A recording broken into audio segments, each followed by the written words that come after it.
মঞ্চে আসার জন্য অনুরোধ করছি আমাদের অ্যাডভোকেট রুহুল আমিন চৌধুরী মহাশয়, বিশিষ্ট আইনজীবী, কোচবিহার কোর্ট।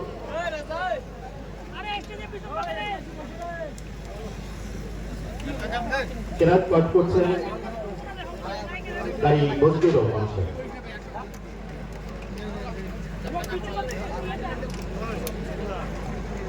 আজিজুর ভাই একটু আসবেন মঞ্চে।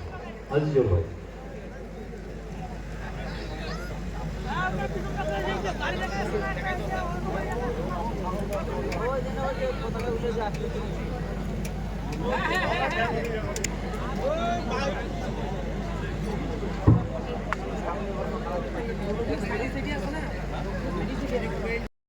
সম্পত্তি করতে কিভাবে ইতিহাস হবে, যারা এটা দান করেছে যে উদ্দেশ্যে তারা জানে। তারা সেখানে ডিস্ট্রিক্ট কালেক্টরের পারমিশন কেন নিতে বলা হলো? সাধারণ ভালো ভালো মানুষ কি সেটা পারবে? পারবে না। তারা সব কিছু জানার পরেও আইনে পরিণত করে দিল সেই বিল। ভাইয়েরা আমার, আপনারা সবাই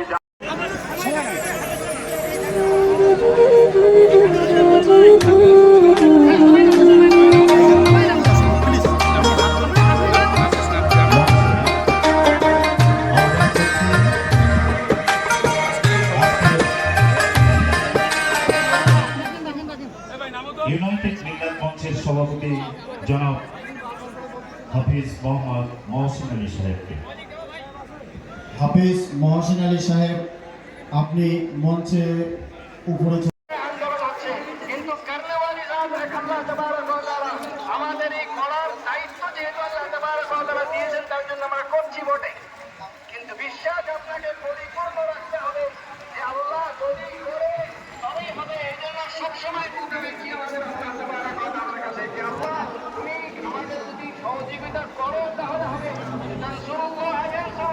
আপনি আল্লাহ দিনের জন্য আল্লাহ দিনের আগে বাড়ে, আল্লাহ তাবারক ওয়া তাআলা সাহায্য করবে। এই জন্য আমরা সবাই একটা হলো, আমরা শান্তিপূর্ণভাবে যখন যেখানে ডাকা হবে সেখানে অবশ্যই যাব। আর একটা জিনিস সেটা আমরা সবসময় মনোনিবেশ করবো আল্লাহ তাবারক ওয়া তাআলার কাছে, চাইবো আল্লাহ তাবারক ওয়া তাআলার কাছে। যদি আল্লাহ করে তবেই তো হবে।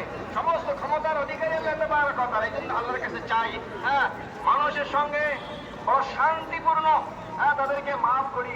যদি কেউ কোনো রকমের কোনো কথা বলে সেটাকে মাফ করার চেষ্টা করি, তাহলে দেখবেন ইনশাআল্লাহ দুনিয়াতেও শান্তিপূর্ণ জীবনে আল্লাহ তাবারক ওয়া তাআলা আমাদের আমল করার তৌফিক দান করুন। আমরা